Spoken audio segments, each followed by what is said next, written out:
Emma Wilson was 7 when she was diagnosed with glioblastoma, the most aggressive and lethal brain tumor that exists, located in brainstem, inoperable. Her parents, David and Sarah, looked at me searching for hope when I gave them the news. "What do we do, doctor?" David asked in trembling voice. I told them the truth.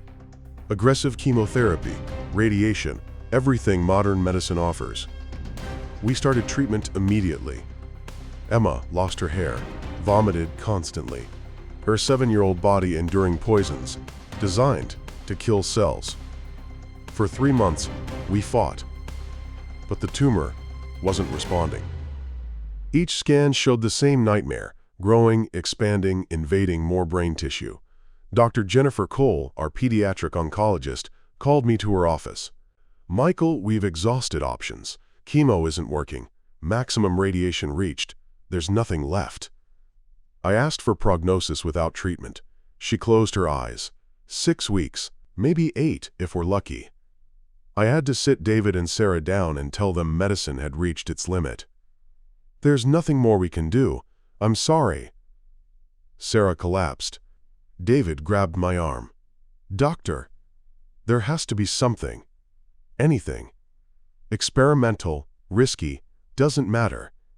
She's our daughter. She's 7 years old." And there it was. The word that would change everything. Experimental. Because I knew about something.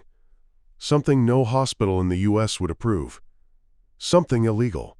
Something that could save her or kill her faster. And something that could end my career if it went wrong. That night, I researched everything I could about a procedure I'd read in German medical journals 6 months earlier. A team in Berlin had developed oncolytic viral therapy, genetically modified virus that selectively infects and kills cancer cells. They'd tested it on 3 terminal glioblastoma adult patients. 2 died. 1 survived. Tumor reduced 80%. Still alive 2 years later. But there were huge problems. First, it had never been tested on children.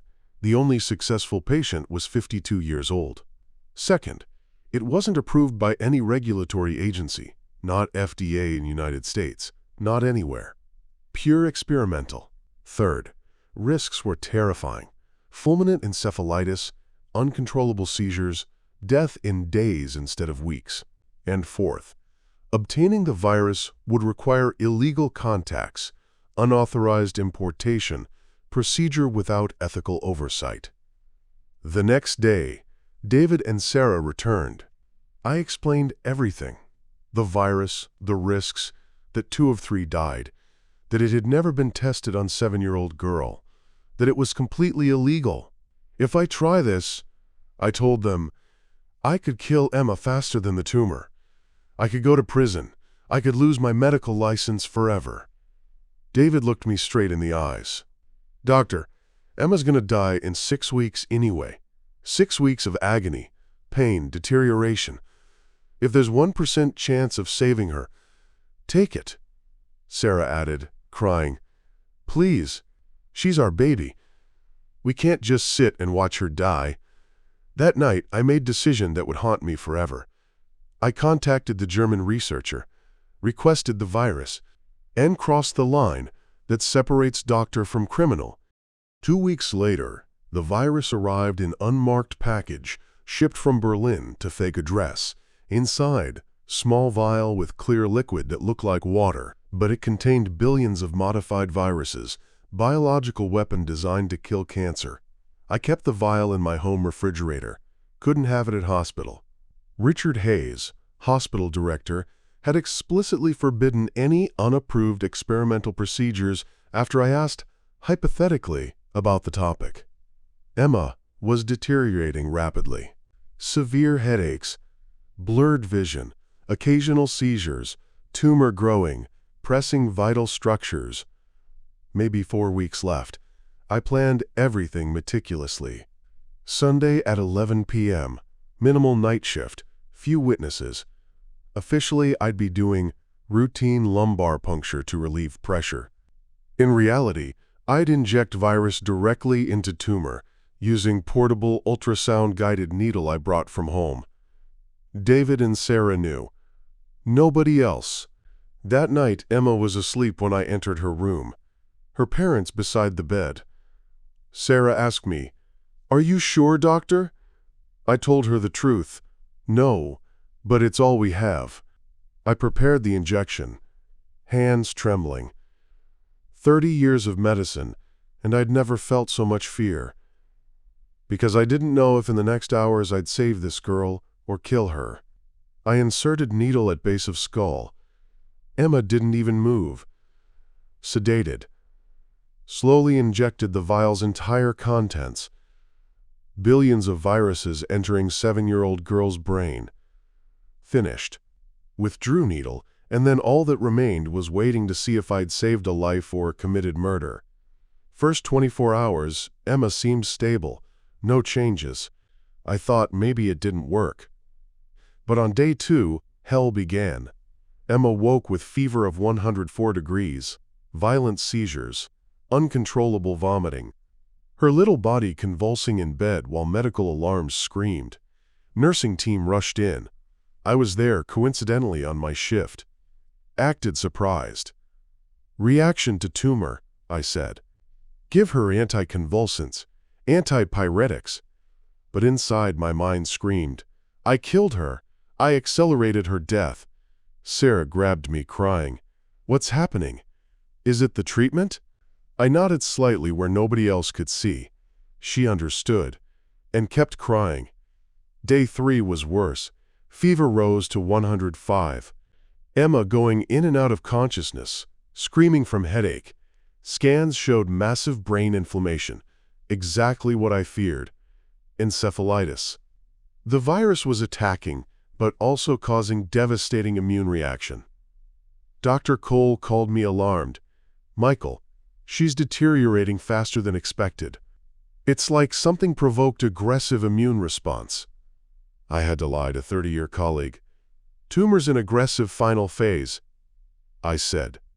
That night I sat alone in my car in hospital parking lot and cried because I'd gambled 7-year-old girl's life on a legal experiment. And it seemed I'd lost. Emma was going to die, and it would be my fault, not the cancer's, mine.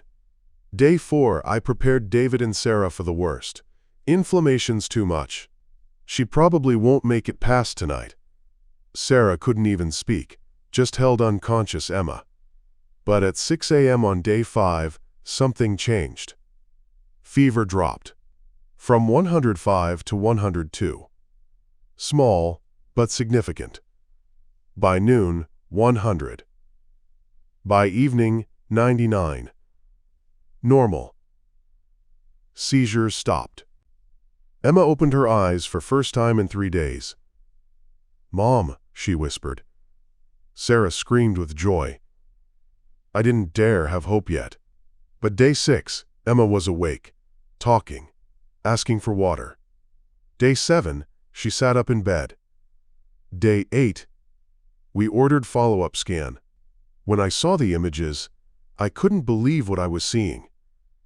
The tumor, that horrible mass that had been growing relentlessly for months, had shrunk. Not much. Maybe 10%, but it had shrunk. For the first time, it was retreating. 2 weeks later, another scan, 30% reduction. 4 weeks, 50%. 6 weeks, the deadline she'd been given to live, tumor had shrunk 80%. Emma was walking, laughing, playing. It was medical miracle. But it was also crime, because I'd violated laws, protocols, medical ethics, and someone was going to find out. 3 months after the procedure, Dr. Cole called me to her office. Her expression was serious. "Michael, I need you to explain something." She placed lab results in front of me. Emma's blood work shows antibodies against viruses that shouldn't be there. Antibodies against genetically modified viral vector. My heart stopped. "How?" she interrupted. I ordered extended viral panel because her recovery made no medical sense.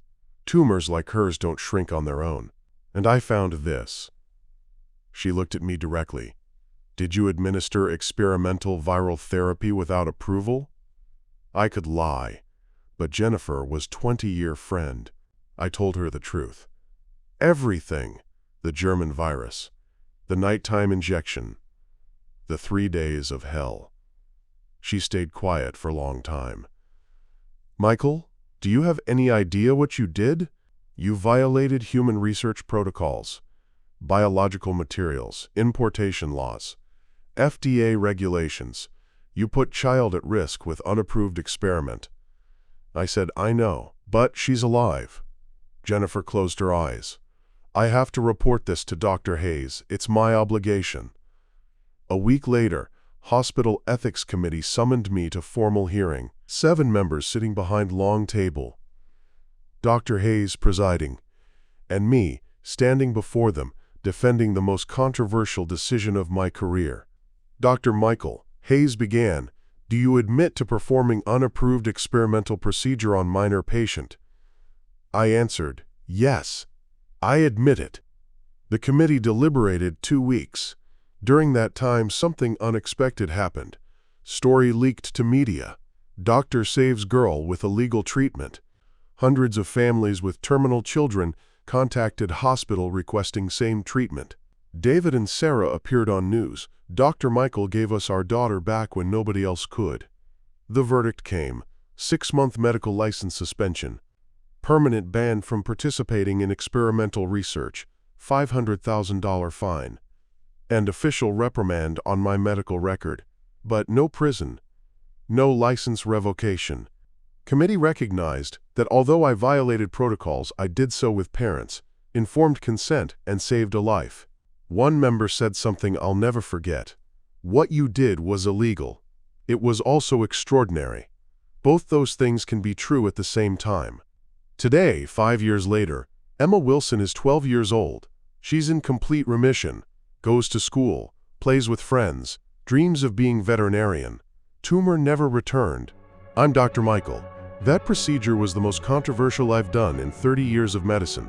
I broke rules, risked everything, and saved life the system had declared lost. Would I do the same again? Honestly, I don't know. Because the line between compassion and negligence, between courage and irresponsibility, is thinner than we think. But every time I see Emma alive, laughing, growing, I know that line was worth crossing. Subscribe, because every week I share cases that challenge what we think we know about medicine and ethics. Because sometimes, saving lives requires breaking rules. And living with that truth is the price some doctors pay.